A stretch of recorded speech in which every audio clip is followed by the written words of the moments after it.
Do you guys snore? Any of you snore? One of us does. All right, we'll leave that nameless. Yeah. I see the eyeballs, we'll leave it nameless. Okay. How many of you guys wake up with a dry mouth in the morning? I don't notice it, but... You don't notice it? Yeah. How about fatigue? You guys waking up rested? Yeah?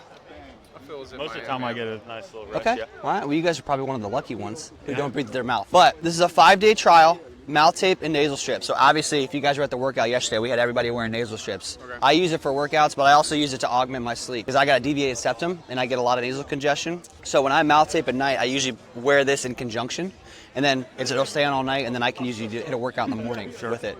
But I want to let you guys know, check us out, try it, 5 days. You're gonna get one on your seat. Okay?